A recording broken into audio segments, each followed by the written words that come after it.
On fait demi-tour. C'est notre manière de chasser. Vu les étendues, aujourd'hui on fait à peu près une chasse qui doit faire dans les 500 hectares.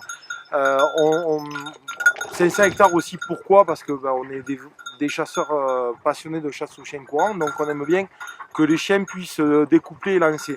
L'autre fait marquant par rapport aux populations de sangliers qui ont augmenté, c'est qu'on assiste à un étirement de la saison de chasse. On a eu d'abord des fermetures qui sont intervenues plus tard, puis maintenant on a des ouvertures qui interviennent de plus en plus tôt.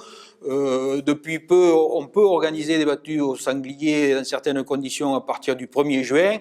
Alors, techniquement, ça ne pose pas de problème, à mon avis, au niveau de l'utilisation des chiens. Bon, j'en veux pour preuve, on est ici dans un environnement de tapisseries qui sont anciennes, au Moyen-Âge, où les gens avaient le loisir et les moyens, du moins ceux qui le pratiquaient, de chasser tout le temps et chasser toute l'année. Donc, techniquement, ça ne pose pas de problème. Simplement, il faut adapter les moyens, c'est-à-dire il faut entraîner les chiens en été. Du jour au lendemain, on ne les sort pas du chenil, on ne les fait pas chasser en plein cagnard, comme on dit. Ça pourrait être dangereux pour leur santé. Deuxième élément, on peut en début de saison, comme ça, si on veut chasser par forte chaleur, prendre moins de chiens, parce que plus on met de chiens, plus on met de la pression sur l'animal, mais plus on crée d'émulation entre eux, de compétition, donc ça va inciter les chiens à faire un effort supplémentaire. Donc si on met 25 chiens, on les met pour faire sortir les animaux des fourrés, mais aussi les chiens vont physiquement s'investir davantage, alors que si on n'en met que 4 ou 5, bon, les animaux peut-être mettront plus de temps pour sortir du fourré, mais les chiens, eux, vont s'économiser parce qu'ils vont faire à une moindre vitesse. Certains font le pied le matin, font les traces pour découpler. Nous, c'est pas tellement notre technique, parce que comme on a un territoire qui est important, donc en fait, on part à la bille-bode le matin, et on a des chiens qui vont prendre la voie du sanglier. C'est aussi le cas parce que on a un territoire qui est essentiellement mono-espèce.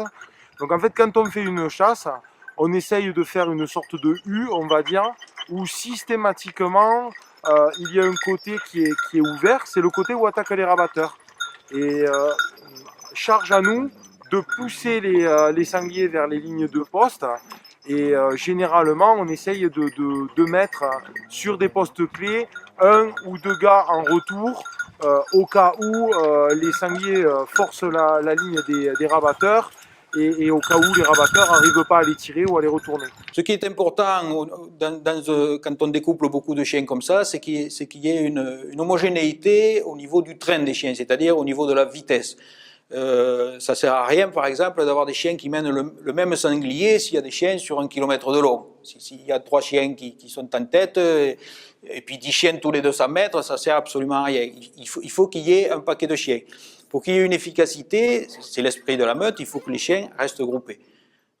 Sinon, il faut trier en plusieurs lots, enlever les chiens les plus rapides, enlever les chiens les plus lents, ce que les Anglais appellent couper la tête et couper la queue, pour garder un lot homogène. Et si vraiment il y a deux grosses tendances, séparer les chiens en 2 lots, un lot rapide qu'on utilise en premier, et puis si la chasse est partie trop loin, on a les autres en roue de secours, si j'ose dire.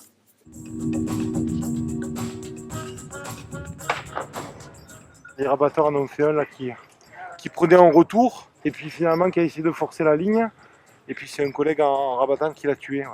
Les sangliers, un territoire comme ça leur pose aucun souci. Hein. La difficulté, elle est plus pour nous de pouvoir appuyer les chiens pour faire sortir les sangliers. C'est pour ça aussi qu'on appuie avec de la voix. Des fois, on appuie en faisant partir des pétards ou en tirant des coups de carabine ou de fusil, pour appuyer les chiens, pour éviter que les sangliers commencent à faire des contres ou à faire revenir sur leurs pieds et embobiner en fait les chiens. Ça, c'est des Jack Terrier et un Jack Russell, enfin 2 petits Jack Russell. On a intérêt à avoir des chiens qui soient créancés, c'est-à-dire qui ne chassent que le sanglier.